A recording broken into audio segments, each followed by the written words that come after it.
Bienvenue sur un didacticiel vidéo de ET Systèmes électroniques GmbH, votre spécialiste des sources AC et DC, charge électronique et source DC avec réinjection sur le réseau. À l'avant se trouve l'interrupteur principal avec lequel vous pouvez allumer et éteindre l'appareil. Le bouton Standby permet de libérer les valeurs définies individuellement à la sortie ou à l'inverse, de désactiver la sortie. En dessous se trouve le bouton Display, avec lequel vous pouvez changer les différents modes d'affichage. Le générateur d'impulsion rotatif, c'est-à-dire le bouton Select, permet de modifier et de régler les valeurs.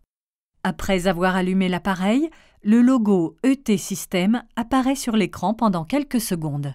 Pendant ce laps de temps, le contraste de l'affichage peut être réglé au moyen du générateur d'impulsion rotatif.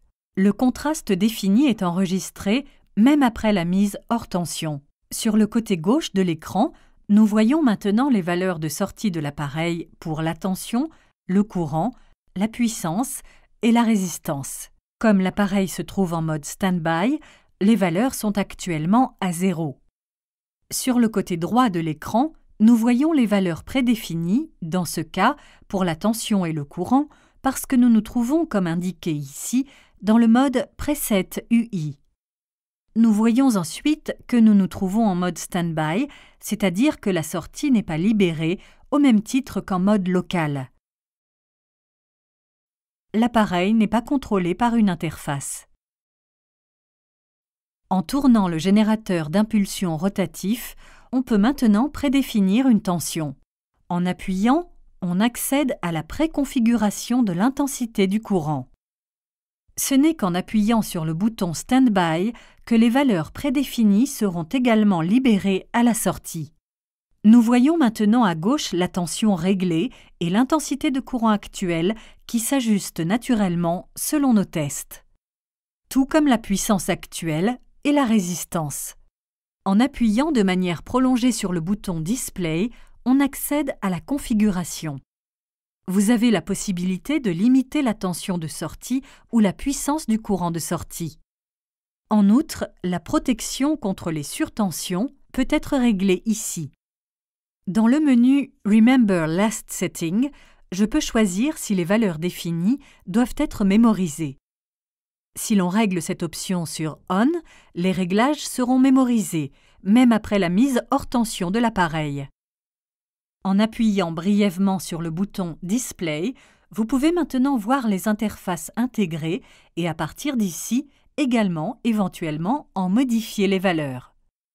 En appuyant à nouveau sur ce bouton, cela nous ramène à l'affichage standard. Ici, vous voyez maintenant la répercussion de la limitation de tension que nous avons définie. L'appareil peut à l'origine aller jusqu'à 600 volts, mais maintenant vous ne pouvez pas le régler à plus de 300 volts dans Preset. En dessous, à droite, nous voyons que l'appareil se trouve maintenant en mode U-Limit. Nous ajustons maintenant l'intensité de courant prédéfinie vers le bas, en deçà de la valeur actuellement effective correspondante, et nous voyons que le mode change maintenant automatiquement pour le mode e-limit, de sorte que le courant soit maintenu constant. En appuyant sur Standby, la sortie est à nouveau désactivée. En appuyant sur le bouton Select, on arrive maintenant dans le menu Mode. Ici, vous pouvez sélectionner les différents modes prédéfinis en tournant le bouton. Le mode UIP, dans lequel peuvent être prédéfinis la tension, le courant et la puissance, le mode UIR pour le réglage de la tension, du courant et de la résistance, ou le mode PVSIM qui, compte tenu de son ampleur, est expliqué dans une vidéo à part. Revenons au mode UIP. En appuyant et en tournant le bouton, on peut maintenant régler les valeurs respectives pour la tension, le courant et la puissance. En appuyant une fois sur le bouton Standby, la sortie est libérée. Avec le bouton Display, on peut maintenant changer l'affichage. Nous voyons maintenant dans un graphique le point de fonctionnement où se trouve l'appareil actuellement. Cela fonctionne comme avec le mode UIR. Ici, On peut, en plus de la tension et du courant, ajuster également la résistance interne de la source, par exemple pour simuler une batterie.